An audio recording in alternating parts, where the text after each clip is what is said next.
Hello, my name is Jay Lyman, and I'm a librarian with the Library to Business program here at the Seattle Public Library. In this short video, we're going to be talking about how to do market research using library tools. I'm going to share some specific examples of some tools that the Seattle Public Library subscribes to, but we're also going to be talking about some of the concepts that go into doing market research generally. Stay tuned. Now, these are some general concept and some really large overviews of how to do market research. But if you'd like some more specific help, my colleagues and I would be happy to set up time in a virtual business information appointment to help you understand how to use the tools in a way that's much more customized. To do that, you can find a list of available appointments on our spl.org/business. Another way to set up one of those appointments is to email us at l2b@spl.org. We'll be happy to help you find a time that works for both us and for you. Yeah, let's start by talking about some of the different kinds of information that people need. Number one kind of question that people ask us are questions about other companies. Maybe you're trying to understand who your potential clients might be, make a list of companies that might be potential partners, competitors, or anytime you want to create a list of other companies. Second bullet point, and the second type of question that people ask us, are information about consumers or other customers. In that case, that might be demographics of who lives in an area, lifestyle segments, and things about consumer behavior or how much money people spend on different products. All of that would kind of go under point number two. Now, one point I want to point out is that notice my little B to C there, and that refers to business to consumer. If you are in a industry or what you're selling is to other businesses, then you would be in a business to business kind of a situation. And in that sense, then you would probably need to back up to bullet point number one and create lists of companies. So just wanted to point that out. The third kind of question that people ask us are about market trends. So that might be sales by business type, forecasts of what we expect an industry to do over the next 5 years, or norms that will help us understand how our plan or how our finances are different from other companies in our industry. We have information on all those kinds of things. The fourth bullet point up there really isn't a market research kind of thing, but it is something that people ask us for over and over, and that's kind of general business handbooks and guides. People sometimes need to learn how to do various things to support them in their business endeavors. Maybe you're trying to understand how to create a social marketing campaign, how to create a strategy, all kinds of things. And we certainly have tools, and I'm going to share some different ways that you can use the library to learn how to do those things, improve your business skills. Let's start by talking a little bit about market research generally. I like to think about it as market research helping us tell a story with data about how our business is successful in the future. And I've got up here on the screen a little star of viability there in the center, and then a circle around it, and then those three questions overlaid onto the star, or onto this little diagram. Who's my competition, who's my customer, and what are the trends happening in my market? Notice how all those arrows are pointing at the star. That's a good thing, because they're all kind of pointing and lining up, telling us that, yes, this is going to work.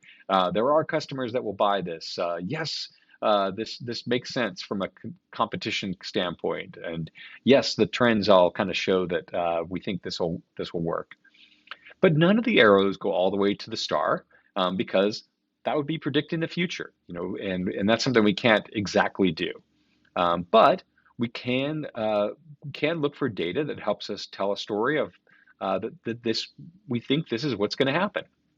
So I made those arrows different lengths and widths intentionally, because I do think that customer kinds of questions are the most important, and trends being the next, and competition being the least of the three, usually. But your situation might be very different and specific. So, I want to kind of leave some room for that.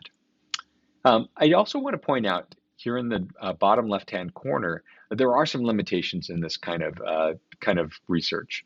Information might be expensive. It's not uncommon for market research reports to go for a couple $1,000s, and that might be out of the price range for a startup company. The information we're looking for might be proprietary, and the company that collected it doesn't have to share it with us. So that might be a challenge. And then the last one there, something we run into often, and that's that the data we're looking for might not exist in the form we expect. But there might be, if we're willing to kind of keep an open mind, there might be something that's useful and relevant that's just in a slightly different form. Still pointing at viability, but it's not exactly how we thought it was going to be.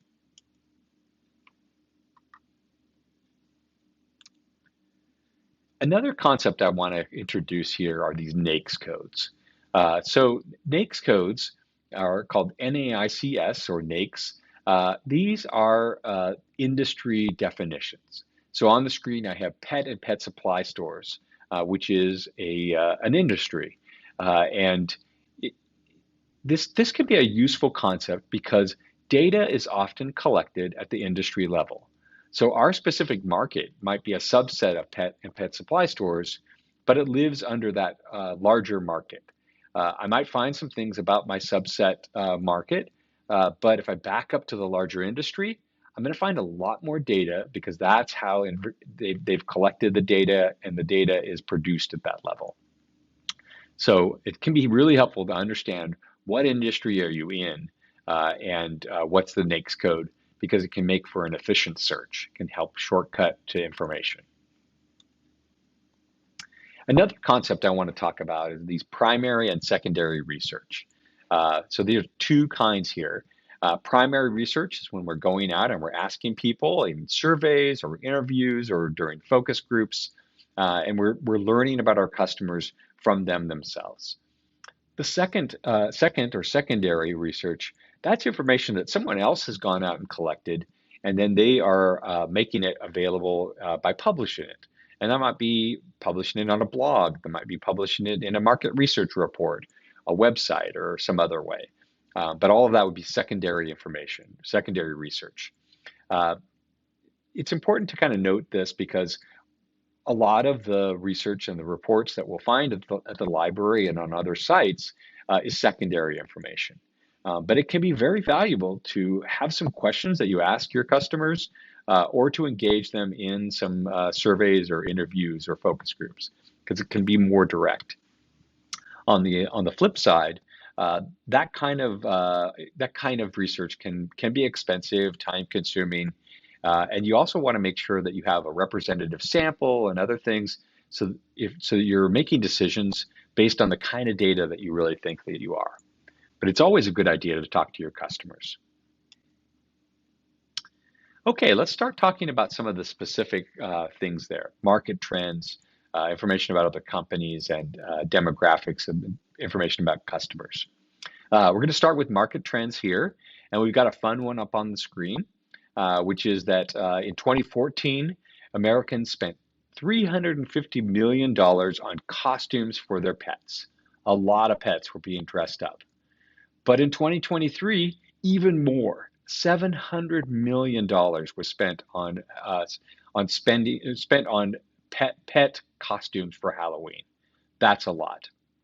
Now, this is a data point that I get from National Retail Federation. They do a little Halloween spending by the numbers every year, and it's out on their free and open internet website. So this is one that I like to come back to because it's a fun data fact. Switching gears to information about companies, the library, Seattle Public Library, subscribes to a tool called Data Axle that library card holders can use from outside the library with your library card and PIN number. And many other libraries around the country also do subscribe to Data Axle too, or something similar. So Data Axle can help us create lists of companies. And so in this case, I created a list of pet stores in Seattle. And then I took a little screenshot of some of the those that were on my list here. In the tool, I could have clicked on any one of those and it would give me more information on each one.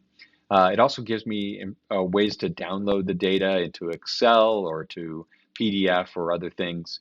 But at the end of the day, we're creating lists of companies for various reasons, to be suppliers or as uh, competitors or partners or something. So information about other companies. Switching gears, here's some information about demographics from Demographics Now. So I went out and found some consumer expenditures. In this case, I pulled data on how much money households that live in each of these geographies spend on breakfast and brunch away from home. There's some big differences if you look there on the screen. Nationally, households spend on average about $300 per year on brunch. In Seattle, that's nearly $500. And in the central district of Seattle, households are spending almost $520 per year on brunch. So there's some big differences, and this kind of data can help us understand where we should potentially put our business. So it's a really good one for location. Another kind of data that's also in Demographics Now are these lifestyle segments. So this one I have up on the screen is called Cosmopolitan Achievers, is this segment. This is called psychographics because it can be helpful for us to understand the demographics of who lives in an area. But if we can start to understand lifestyle or psychology of people, what they like, what they don't like, that can be even more helpful as we're creating marketing and making decisions about where we're going to put that marketing. So up here on the screen, I pulled out a couple of key features about this group called Cosmopolitan Achievers. If you look over on the left, Cosmopolitan Achievers are B10, and you can see that there's other lifestyle groups there listed as well. You can also see, I took a screenshot of the channel preferences for this group. The higher the number, the more likely they are to engage in that kind of marketing channel. So social media, there are 146, email marketing, 164. So they're also very high on TV and all things video. That can be streaming video as well. So that can help me with decisions about where I'm going to place marketing. This comes from a 6 or 7 page report that also has a little essay about them that'll help me understand what kinds of messaging I should put into that marketing so that it will be appealing for this group. On this screen, I just want to show you why I selected Cosmopolitan Achievers. This group is almost 9% of the city of Seattle total population, almost 3% of Washington State. And so you can start to understand how many people fit this criteria, and it takes us a lot further than just demographic details. Switching gears to first research industry reports, I wanted to share about these kinds of reports that you can find in a tool called ABI Inform. This one's a little bit challenging to find. They tend to get buried in the tool, but they're updated quarterly, which is nice because you get a nice fresh snapshot of what's going on in an industry. So here it gives me some numbers about finances. I can see some trends. This one also includes some forecasts of where they expect the industry to go over the next 5 years, and then it follows up with some bullet points that tell us why they think that. So this one can be a super valuable report, and we can find one for the industry that's closest to your industry. I mentioned online learning and classes and things that are help you build up your business skill sets. The top one I want to mention there is LinkedIn Learning. The Seattle Public Library subscribes to LinkedIn Learning, and you can use it for free with your library card. start on our website, spl.org/business. And then you can, once you're in the tool, you can do a little search for the kind of class that you're looking for. And they have a lot of different classes on business topics, as well as classes on technical topics like building a website and other things, even really specific things. And these are highly produced, short video-based learning content there. I also want to mention that the Seattle Public Library itself does business skill building events, and we have a variety of them that we do. Many of them are virtual, and some of those virtual classes are recorded. Not all of them, but some of them are. And you can browse the list of those coming up in the future, and those that are pre-recorded from prior events on our website, spl.org/business. And you'll find a list of both of those things there. I also want to mention this Business Plans Handbook.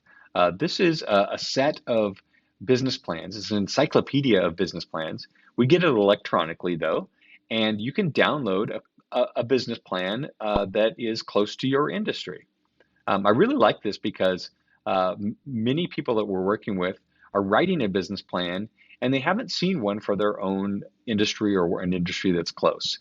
So this can be really helpful because it can help you understand how long it should be, how they approached each section, which kinds of data points they used. And it can really be empowering, I think, because you can see an example of another business plan that's close to your own. And I like these because they help me feel like I can do it, and they take some of that mystery out of things. Okay, well, I've shared a number of things about how market research works and how to do market research using some library tools. But again, I would just want to share that my colleagues and I here at the Seattle Public Library would be happy to set up some time to walk you through some of this kind of thing in a much more customized way. The best way to do that is our business information appointments, and you can see a list of those and book them right there on our website at spl.org/business. If you don't find a time that works for you, or if you have a question that you just want to ask, L2B@spl.org is a good place to do that too. And that goes to me and my colleagues on the Library to Business team. Well, I hope this has been useful for you, and thank you for watching today. I really appreciate it. Reach out to us if you have any questions. Thanks for watching.